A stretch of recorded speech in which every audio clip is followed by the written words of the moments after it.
What's up, everybody? Welcome into another edition of Crush City Territory. I'm Chandler Rome, joined by Tyler Stafford. And Tyler, what is it?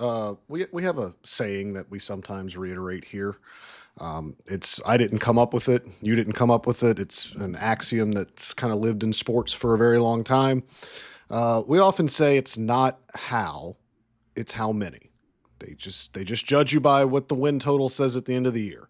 And I don't think any phrase is more apropos than that after what the Astros and the Red Sox did for 3 days at Fenway Park here in Boston, where the Astros won consecutive games for the first time since April 14th and 15th. They won a series.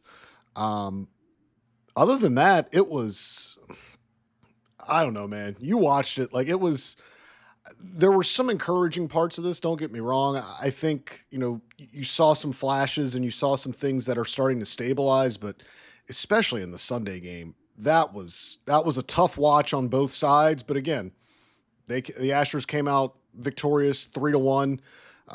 They will go back to Dyken Park now 7 games under 500 with a little bit of momentum. They're 6-6 in their last 12. I'm not sure this feels like it's stabilizing, but at least the free fall has momentarily stopped.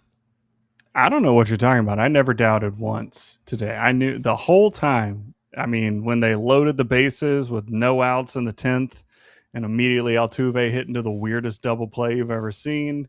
And then, when Bryan Abreu came out for the ninth, I was like, oh, he's probably going to throw the first 9 pitches for strikes. And he did. Way to go, Brian.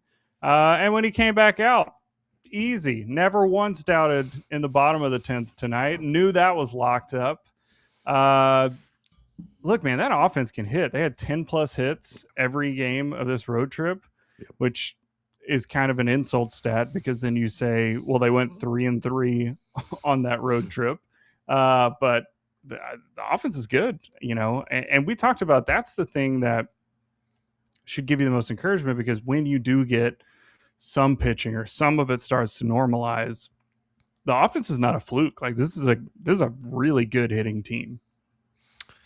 They have now gone back, in their last 10 games, they have 11 or more hits in 7 of their last 10 games. Crazy. And it's from all different parts too. Like Yordan Alvarez did not have a good weekend at Fenway Park, which is something we don't often say when he comes to Fenway Park or when he faces the Red Sox. Jose Altuve. Do you want to know who had the highest exit velocity on Friday? Was it Yordan? It was Yordan at 112. Do you want to know who had the highest exit velocity on Saturday? Was it Yordan? It was Yordan. He had 111 miles an hour. Do you want to know who hit the ball the furthest today? Was it Yordan? I tricked you. Carlos Narvaez beat him by 1 foot. Yordan came in second at 398. The point is, Yordan's a freak. And even when he goes over, he's insane. Not worried about that one bit. No, but I guess what I was trying to underscore was that this is not a one-man show. This is not Yordan Alvarez and 8 other guys trying to follow him. This is, Yordan Alvarez results-wise did not have the weekend that we are accustomed to seeing him having. Jose Altuve has been fighting it for the better part of 3 weeks now. He had a couple nice pokes to center field in this series, a couple bad luck hard hit balls, but like you mentioned in the 10th inning, had the ground ball double play that really hurt them. He's been fighting it for about 3 weeks now.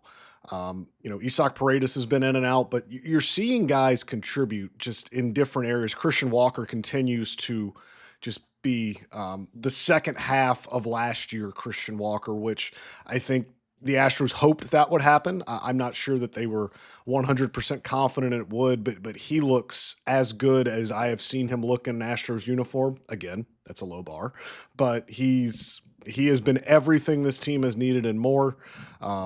Cam came up with a huge hit today, had 3 hits on Saturday too after scuffling a little bit. So they're getting production from it. I think that has to make you feel good if you are an Astros fan is that this is not Yordan Alvarez and 8 other dudes, chipping in. This is not one guy carrying this thing. They are 1-9. And even in the game that they lost on Friday, the at bats are just like it is night and day difference in the quality of the at bats up and down the lineup, the patience, the pitch recognition, the discipline. Like it is night and day different as to what we saw last year. Yeah, and they still don't have Pena. I Nope. mean, they're still missing a big part of their offense. Yeah, the offense has just looked great the whole time. I mean, like you said, it is consistently very good day in and day out. They're going to get their hits. Sometimes they score, sometimes they don't, but they are going to be in any game that the pitching can even remotely get outs in, which unfortunately is not too many right now. I mean, you had the frustrating Friday night where, you know, of course, the one time you get some good pitching, you can't capitalize on that. But Mike Burrows, man, I'm just yeah, I'm at a point where I feel bad for him just because. I mean, he's pitched very well his last 3 starts. And look, I get he's got an ERA that's almost 6. No one wants to hear how unlucky he's been, but remember how that inning transpired when he gave up the homer to Duran.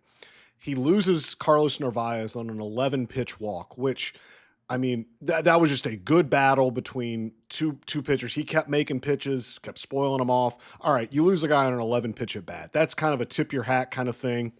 And then Caleb Durbin, the 9-hole hitter, comes up. He throws him a slider like at his letters to try to get a ground ball double play. Durbin hits an 80-mile-an-hour ground ball up the middle, bounces off the mound, bleeds through Altuve and Correa converging to try to get it. That's a single, and then he hangs a curveball that Jarren Duran hits into the right field seats. So should he have hung the curveball? No. But the two things preceding that were just bad fortune. And again, I wrote about it in The Athletic on Friday night if you'd like to read it. The unluckiest man in baseball is Mike Burrows. And I know I had this discussion on social media that night with some very frustrated people that did not want to hear about this. The one thing I will say as to why this is important to keep bringing up about his poor luck, it is instructive in that the way expected numbers are calculated, the way expected batting average and expected slug and expected ERA, the way all this is calculated is they take the quality of the contact. They take exit velo, they take launch angle, they take all the stuff that is instructive to know how his arsenal is performing. Is he getting weak contact? Is he getting contact on the ground? Is he getting contact, straight up in the air, pop flies? It is instructive to know that it's there. This isn't a situation where he's got a 6 ERA and he's getting his head kicked in and he's giving up lasers and missiles all over the ballpark. Like, he needs to stop. He needs to miss some more bats. He needs to be able to limit some damage. He needs to pitch better with runners on base. But what the expected stuff tells you is that it's in there and the stuff is playing well. He's just a victim of some awful luck right now. And that has to be encouraging for the Astros, who need a starting pitcher to really kind of stabilize this thing. yeah, it reminds me a lot of pre-breakout Dallas Keuchel, where you would watch him and you're like, man, he's got something in 2013. Keuchel had a 5.15 ERA, but a 4.25 FIP. Like, he was better, and you would just watch him, and it was the same thing. It was like soft line drives or grounders that would just find a way through the infield, and then it just felt like, once that final tweak got there, he really put it all together, and that was his second year. This is obviously Burrow's second year. I don't want to compare someone who came out of nowhere and then won a Cy Young and was, very, very good for a long time. I'm not saying that is like a perfect comp for Burrows, but I do think it's very similar watching him, where you're like, it's just like a handful of pitches every game, and stuff that happens around it. I don't think it's going to be that unlucky for an entire season. You also got some, other encouraging pitching over this whole road trip. I mean, McCullers gave you 6, which was huge. They had back-to-back quality starts, I believe, which who saw that coming? Spencer Arrighetti battled through some command issues, but still managed, to give them some length. Blue ball looked good today for the first time in a while and Blue ball. saved the pitching staff today. I Blue mean, ball, my God! Like, and I give him full credit. After the game, I asked him like, "How do you feel?" And he goes, "I'm sore." Like he just outright said like, "I'm sore." He threw 59 pitches. He ate up 3 innings because they really had no choice today. And we'll get into maybe a little bit of kind of why today went the way it did pitching wise. But let's give some credit to the guy that ended the game today, and Bryan mhm. Abreu. It as I was watching the game unfold, as I was trying to. One thing I like to do in the press box, and Joe will laugh at me when I tell him this. Sometimes is I like to manage the game along with Joe to kind of see what he's thinking. Like, all right, he's going to do this. Like this pocket's coming. Who does he like against this guy? And as he keeps sending AJ Blueball out every inning, and he's shattering career highs in innings pitched and or season highs, I should say, in innings pitched and pitches. I'm thinking in the back of my mind, I'm thinking he is doing everything he can to not pitch Bryan Abreu in this baseball game. Like he does not want Bryan Abreu to touch the mound unless they are up 10 runs or down 10 runs. And, I was looking at the usage charts and I was like, well, maybe we'll see Brian King go 3 days in a row. Maybe we'll see Bennett Sousa go 3 days in a row. Maybe Kaiwei Tang, after getting 5 outs on Saturday, will pitch again on Sunday.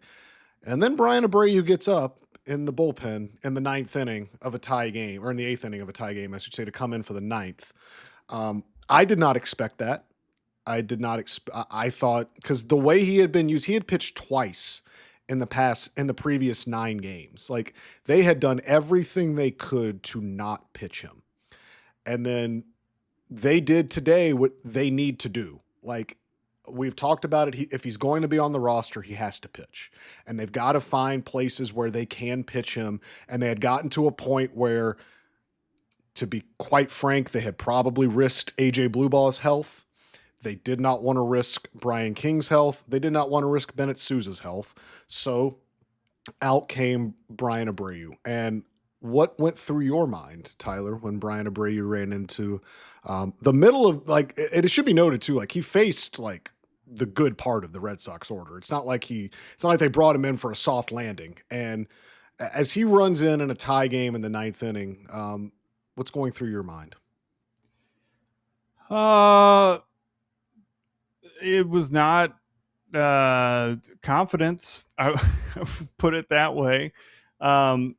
He did throw 5 of 8 first pitch strikes today. So, I mean, that's huge for him to be able to do. Coming back out from the 10th is also just a heroic, like that is difficult to do. That is hard to come back out again. Obviously, with the command issues that he's had this year, like that's even bigger of an ask. And it was a pretty long top of the 10th as well. So, I mean, he'd been sitting for a bit. Like I said, I think he got the first 9 pitches in the ninth inning for strikes before attempting to make a defensive play. Yeah. Then he was able to get out of it. But then, man, he came back from the 10th, and I mean, just he had no idea where any pitches were going. Here's the honest truth. Today he threw his fastball 93.5 miles an hour. That's down 1.5 from his season average, which is already down 2 from last season. So he's down like 3.5 miles an hour today on his fastball. His slider was 2.5 miles an hour slower than normal. It did move a little better today, so I don't know if that was an intentional choice or it dropped in, had some more horizontal break than it had throughout the year. And the slider shape actually I thought looked good today. He was locating it pretty well. Chandler, he threw 11 four-seam fastballs today, again at 93 miles an hour. According to Baseball Savant's pitch chart, 2 of those 11 fastballs were in the strike zone, and both of them were right down the middle. And everything else was 8 inches above the strike. He has absolutely no control of his fastball. The slider happened to be working today, and they were swinging at it, and for whatever reason weren't able to lay off on that. He's throwing 93 and can't place his fastball. Like it's not getting better. It doesn't matter that he got 2 innings in, which again, great. Like you made it through there. He's not a better pitcher today than he was yesterday because he got 2 scoreless innings in. Like something is broken with him. And I mean, again, you got lucky today that it worked out. But it's not because the stuff was better, or it's not because he found something. Like it just happened. The dice rolled in your favor today, but he's still just not there. I don't disagree with anything you just said. And if you would not have said that, I would have said it, because I think, the results were better today, and that is a good thing. Like this is a bottom line business. This is a results oriented business. He threw 2 scoreless innings and got a win that they desperately needed. So full stop. That is a good thing. But what I do think this does, even though like he still looks like a shell of himself, and even though I still don't think Joe Espada is going to be racing to put him into leverage situations anytime soon, what it does is it gives him confidence. And this was a guy for the last month that it was palpable. It was like visible on his face, in his mannerisms, in his body language on the mound. He was pitching with zero confidence, like zero confidence in his ability, in his delivery, in his mechanics, nothing. Just by getting these 6 outs today, you probably have his confidence at a much better place. And you got the whole team cheering for him. You got the whole team hugging him in the dugout. Like that helps. That matters. I know it's cliche, and I know it's not something that can be quantified on Baseball Savant or Baseball Reference, but that matters. Now, will that carry over? Like, look, confidence is not going to make him throw 98 again. Like, they've got to figure out what is wrong with him mechanically, what is wrong with his delivery, or if he's hurt, they've just got to admit it to themselves, or he's got to admit it to himself. I don't know. Maybe it's a combination of all of that. But I do think what this did, like, he is going to be a more confident pitcher the next time out. And maybe the stuff is still not to where it needs to be, but that matters more than I think people want to give it credit for. Like pitching with confidence, when you're a reliever, when you come in and when you've got to just go, pardon my French, when you just got to go balls to the wall for, 15 to 18 to 20 pitches, like confidence matters. And I think the fact today too, that he screwed up that PFP royally, he comes back and gets the next hitter out. He hits Marcelo Meyer in the foot to load the bases in the 10th inning with 1 out. He comes back, makes a competitive pitch in the strike zone, gets a double play. It really helps when you throw strikes because, look, especially if he can keep the ball on the ground. The Astros, as we saw this week, they played some excellent defense this weekend, especially in the infield. We'll talk about Brice Matthews in a little bit and what he did in center field, but their infield defense this weekend was very, very good. And that play Correa made. Just the play Isak Paredes made on that squeeze bunt with the Walker scoop. I don't care what the defensive run save numbers say. The defensive run save numbers do not love the Astros as a team defensively. And I think that's a couple positions that are keeping them down totally. But my eye test, this is a good defensive team. And you saw that this weekend. Yeah, I think a lot of times with the defensive stuff too, I know positioning and shifting comes into play. I remember reading about that a couple years ago when you could shift a whole lot more, but that would hurt some of that. I mean, I'm sure there's stuff in there, but yeah, they look like a good defensive team. I also want to say the last thing I want this pitching staff to do with all the walks they've been doing is going balls to the wall. I mean, that's their strategy right now, and they're just emailing the catcher every time. So don't give them that advice. But yeah, I mean, the defense looked good, like you said. Let's talk about Bryce Matthews. That catch, what a series for him.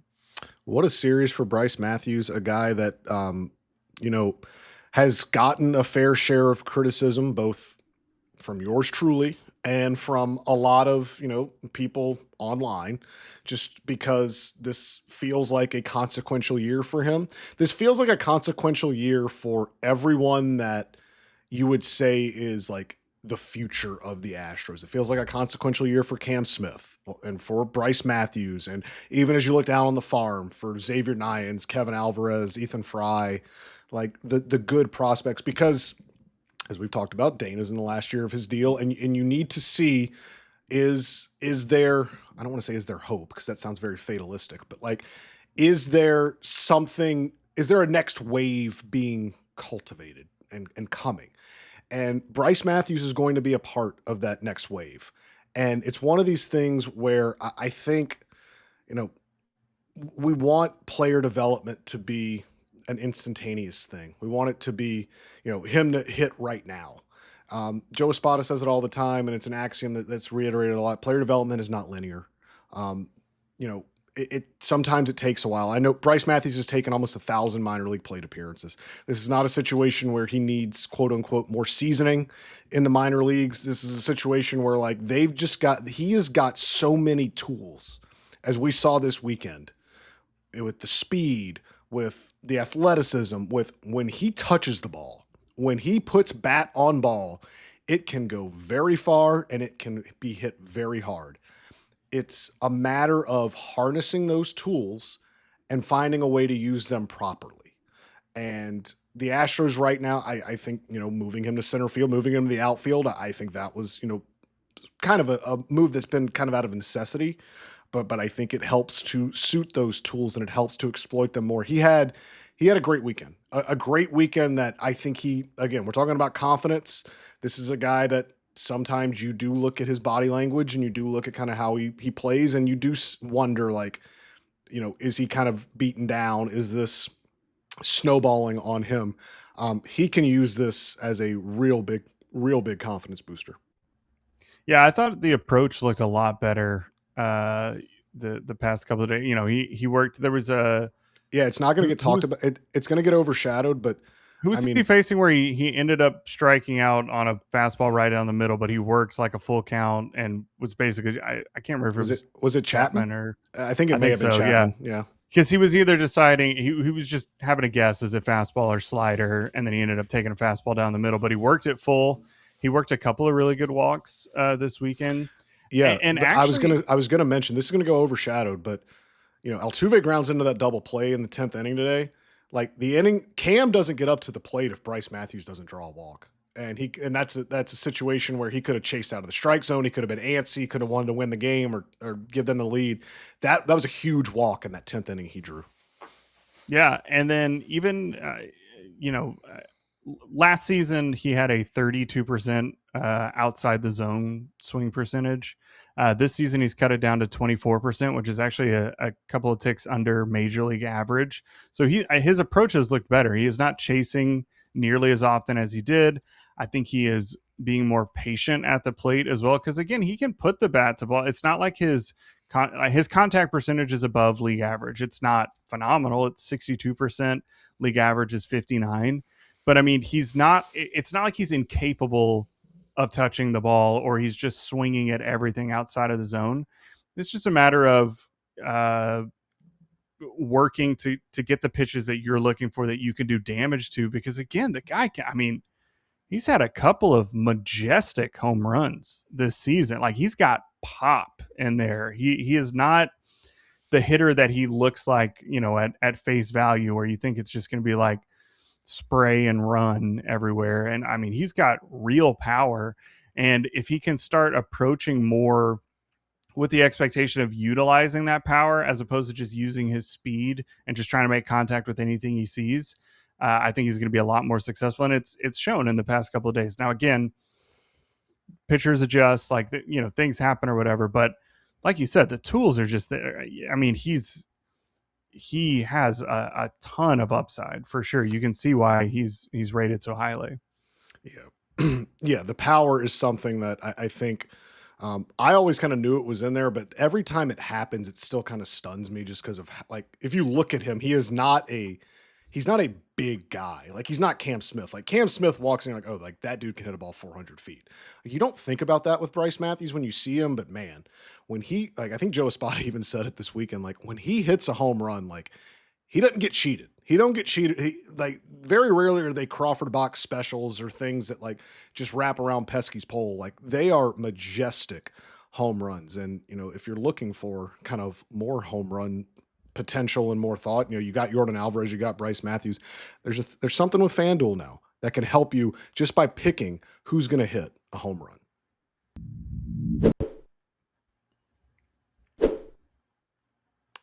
Yeah, it's FanDuel, and it is the Daily Dingers game for FanDuel. And Tyler, like we mentioned, you know, there's no shortage of guys on this team who you can look at and pick for home runs. Christian Walker hit his 8th home run of the season this weekend at Fenway Park, a bomb over the Monsters. If they're playing at Dyken Park, Isaac Paredes is always a guy to pick. If they're playing in Yosemite National Park, you can pick Yordan Alvarez to hit a homer. There is no shortage of guys on this team that have home run power. And this has not been an offense this year that has been reliant on the home run. Obviously, Yordan being up near the top of the major league leaderboard with home runs, that he is going to be himself. But this is an offense that has passed the baton well, that has gotten guys on base and had a lot of run scoring opportunities. But they've got a lot of guys up and down this lineup that can run the ball out of the ballpark. Plus, anytime Altuve and Correa are playing the Dodgers, there's always some extra juice in there. But yeah, I'm going Christian Walker. In the last 2 weeks since 420, Christian Walker has been the 5th best hitter in baseball.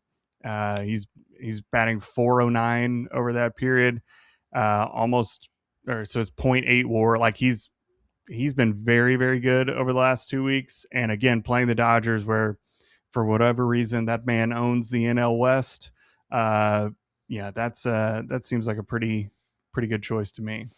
Yeah, he has owned not only is he owned the NL West, he has owned the Dodgers to really at a level that no one really has owned the Dodgers before. Like, you've seen him. Obviously, like, he carried the Diamondbacks to beating them in the National League playoffs a couple of years ago. They went to Dodger Stadium last year. The Astros did, and Walker just terrorized the Dodgers. So this season on FanDuel, you have something called Daily Dingers. And here's what you do. You can make a free pick on who's going to hit a home run in their game. And if you're right, you'll get a profit boost to use on your next bet for a chance at extra winnings. If you're going to do that this week, I would certainly recommend Christian Walker, especially against the Dodgers, a team that cannot get him out. Or if you want the fun little revenge subplot, there's a former Dodger in the Astros lineup that tends to hit home runs a lot. It's Yordan Alvarez. He's a guy, certainly, that you could count on to hit a homer. So head over to FanDuel.com/podcast to get started. That's FanDuel.com/podcast to opt in for Daily Dingers and make your free pick on who's going to hit a home run.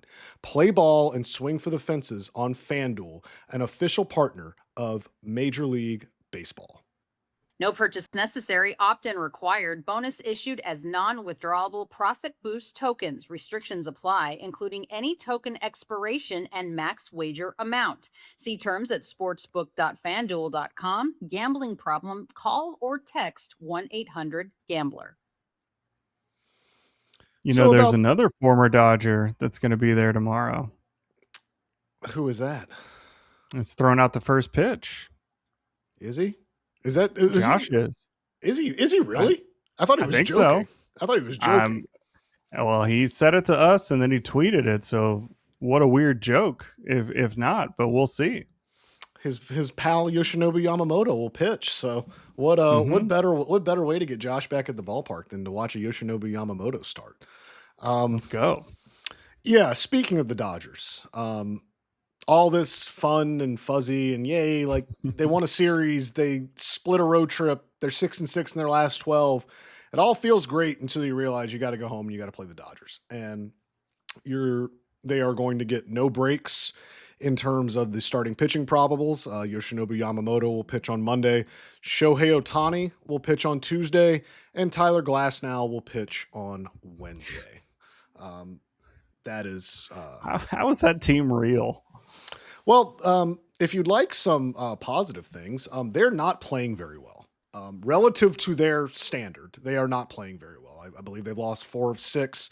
They have not homered in 6 consecutive games, which when you look at that lineup on paper, you wonder how that is possible, that they have not homered in 6 consecutive games. But that's why baseball's incredible, because sometimes that happens. But they will get an Astros pitching staff that, well, is susceptible to home runs and walks and having runs scored on them. So, look,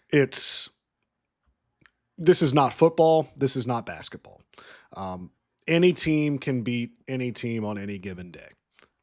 You look at some probables and you can say, oh, this is going to go terribly. And you're probably not 100% wrong, but the Astros have a very good lineup. We have litigated that for a very long time now. They have a very good lineup. I trust their ability to maybe not light up these 3 guys, but put together some professional at bats, pass the baton, as they say, and 1 to 9, like really make these 3 starters work. What's going to be very difficult is where they are from a pitching standpoint. Not only just the probables in this series, but just in total where they are from a staff standpoint. And it was interesting. I was thinking about this earlier. Joe Espada talked before the series in Boston started, stated something pretty obvious. Like, we got to start winning consecutive games and we got to start winning series. That's duh. They have accomplished winning consecutive games. The problem with this is their pitching staff is performing and is at a point where it is going to take efforts like Sunday to even make this feasible. Now, how can this get solved quicker? I don't want to come down on Spencer Arrighetti here, because I think he pitched fine on Saturday, and I think obviously in his first 3 or 4 starts back, he's been everything this team has needed and more. But Spencer Arrighetti took the mound in the top of the 4th inning on Saturday with a 5-run lead. Or no, it was a 4-run lead, I think. It was a 5-run lead. It was 5-0. He only finished 2 more innings. He was spraying the ball everywhere. I think he threw 24 pitches in the 4th inning, 23 in the 5th, and they had to pull him after 5 innings. Now, for this rotation, a 5-inning start is wonderful. Like, yes, wonderful, great time.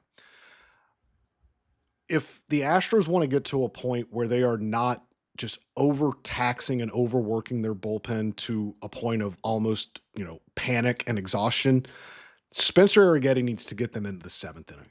If you've got a 5-run lead when the 4th inning starts, and I believe he had thrown like 44 pitches through the first 3 innings of that game, he gets on the mound in the 4th inning. He has got to find a way to throw pitches in the 6th inning. Not saying he's got to finish 6, not saying he has to finish 7, but he's got to find a way to be throwing pitches in the 6th inning or the 7th inning, because we all knew that they were going to run a bullpen game on Sunday. And then, with Ryan Weiss, coming back, and he's probably going to be the bulk guy on Monday, like, you're running 2 bullpen games in a row. We have talked about they have gone to great lengths not to pitch Bryan Abreu. So you're essentially operating most nights with a 7-man bullpen because you don't want to pitch Bryan Abreu until you absolutely have no other choice, and they absolutely had no other choice on Sunday but to pitch him. What's going to start curing this pitching staff is going to be not letting that happen. Like, Spencer Arrighetti has got to get them into the 6th, or if he's got a 5-run lead, because look, you pitch different with a big lead. Like, if you've got a 5-run lead, like, you can feel confident, like, attacking the zone a little bit more, because if you give up a solo home run, who cares? And you've got, as we've talked about, you've got a very good offense behind you. You've got an offense that a 5-run lead's probably not going to be a 5-run lead the whole game. Like they can probably add on and score more.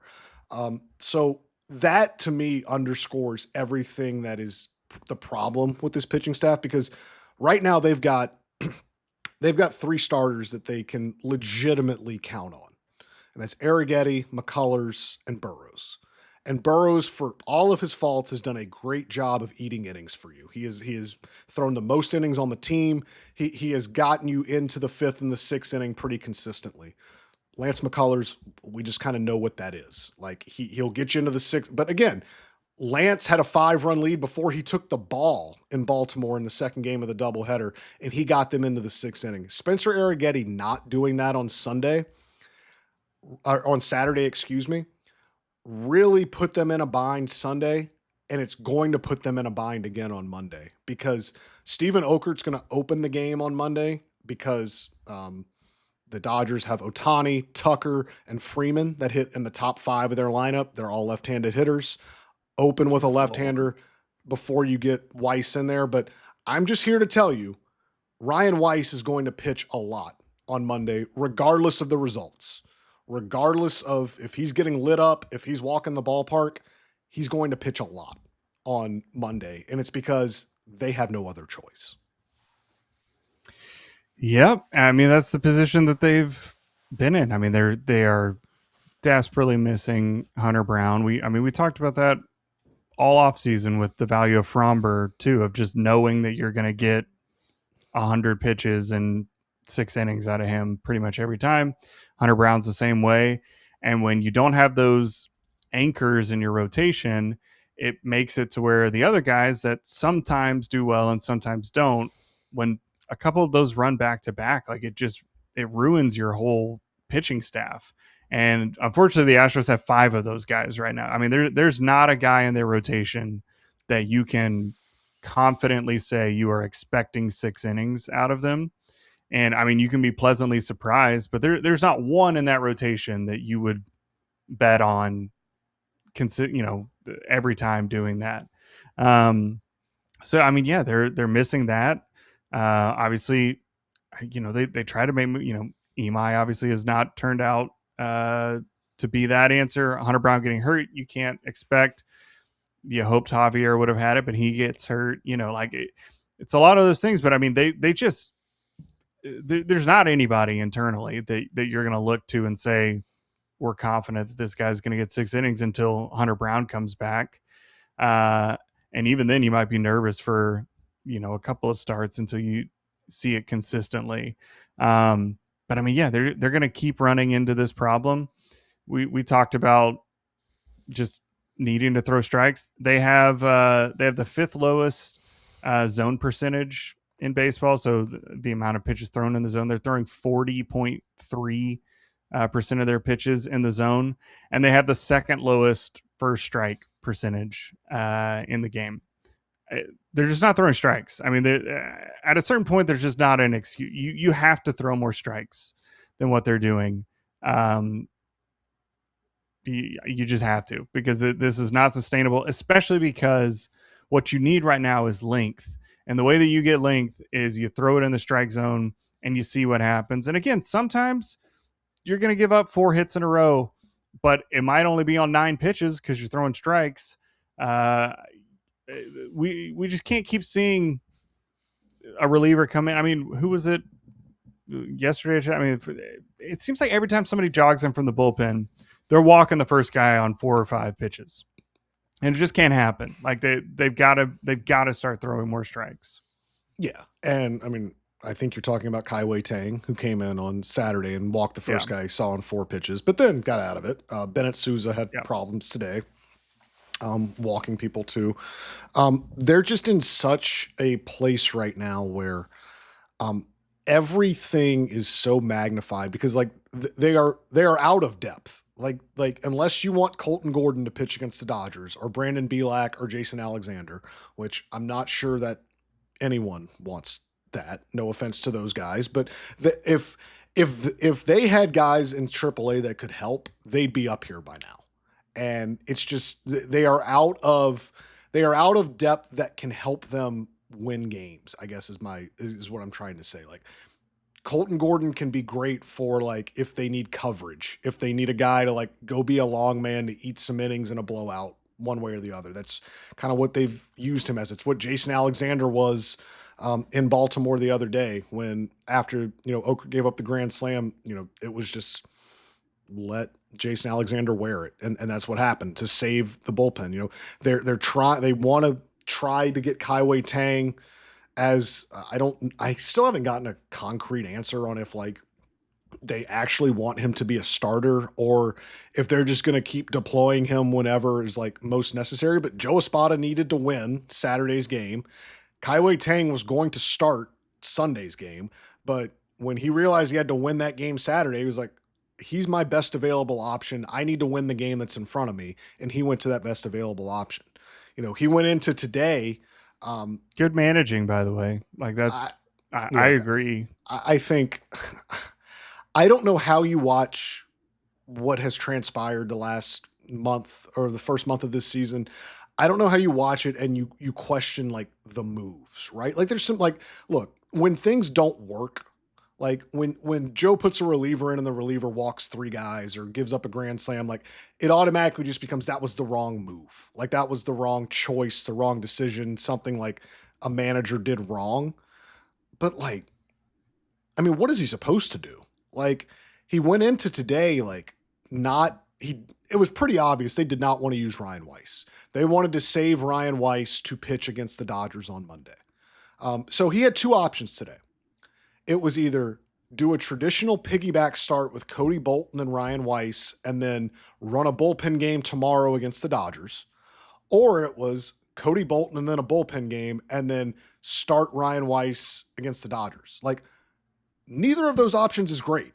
Like it's like I'm not sure like how you look at that and say, oh, like there's a certain right decision to make here. Like, no, neither of those options is good, but it's what they have. It's the roster they have. The injuries have decimated them. The ineffectiveness has not helped, but it's a tough spot. And I think they're navigating it as well as they can. Like, I don't know what else they should be doing aside from throwing strikes. Yeah. I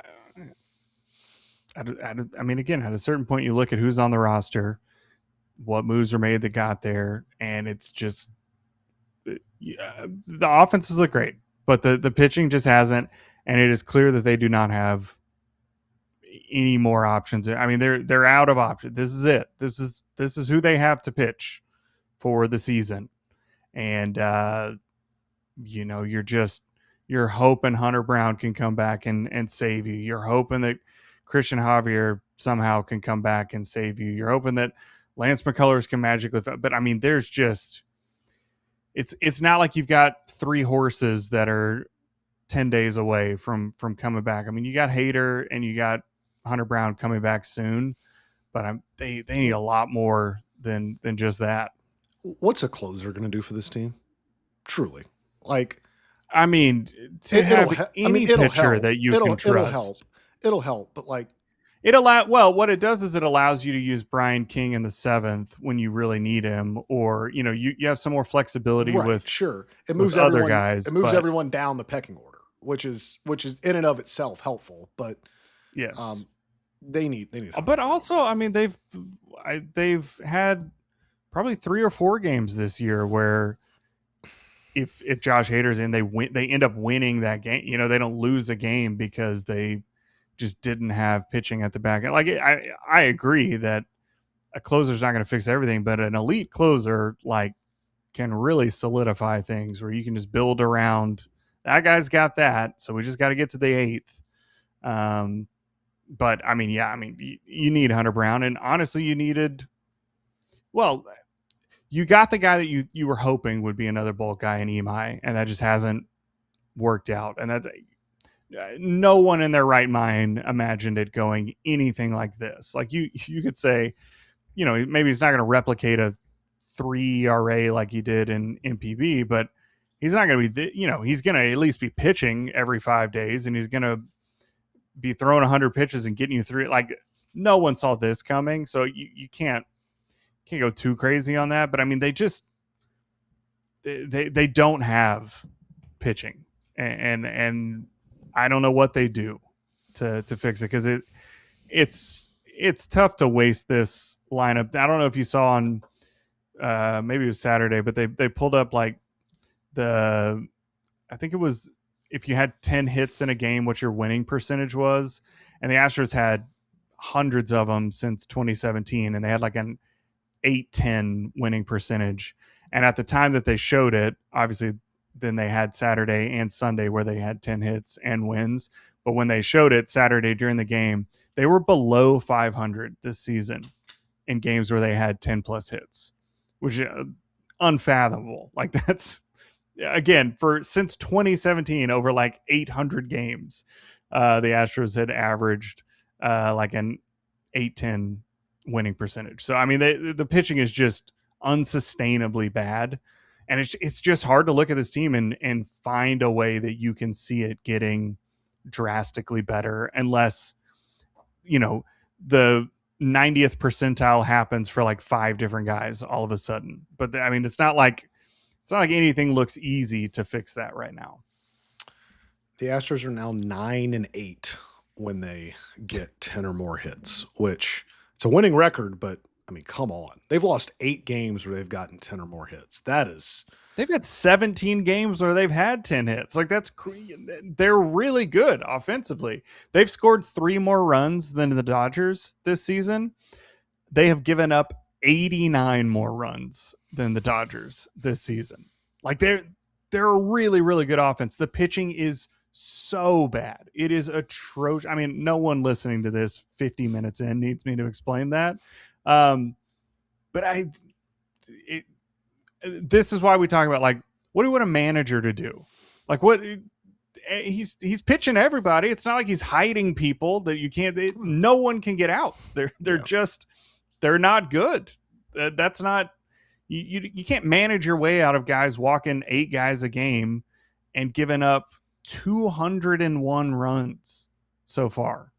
201 runs in 35 games. It's absurd. Tetsuya Imai will be in Sugarland on Tuesday, along with Josh Hader and Nate Pearson to make a minor league rehab assignment. They were all pitching on. Yeah, they are all pitching on Tuesday. Imai will start. I believe Josh Hader will have the inning after Tetsuya Imai, whenever that may be. At this point, who knows what inning that will be. And then Nate Pearson will pitch at some point in that game. Everyone's least favorite co-host of this podcast will also be at Constellation Field on Tuesday, if you'd like to come say hello. Oh, fun. I've somehow never been, because it's further from here. It's a fun experience. Yeah, I mean, I love minor league baseball. It's just, I'm down, in like League City, and so it's further to get up there than it would be to just go to Dyken Park, and I'm like, well, I'd rather just go see them. But yeah, I'll have to get out there. I'm a little irritated that I'm going to miss a Shohei Ohtani 2-way performance to go watch Tetsuya Imai pitch, but, well, Joe Espada, it was funny. Maybe they'll let him hit. See what happens. It was funny. On Friday, Joe told us, like, Imai is going to pitch Tuesday or Wednesday. Like, we don't know yet. In the back of my head, I'm like, can it be Wednesday? Like, can I help me out? Can we make an executive decision to just make it Wednesday? Because I don't need to watch Tyler Glass now. Like, but nevertheless, that'll be an interesting. That feels like a as big as a minor league rehab start can be. Feels like a big one for Tetsuya Imai, because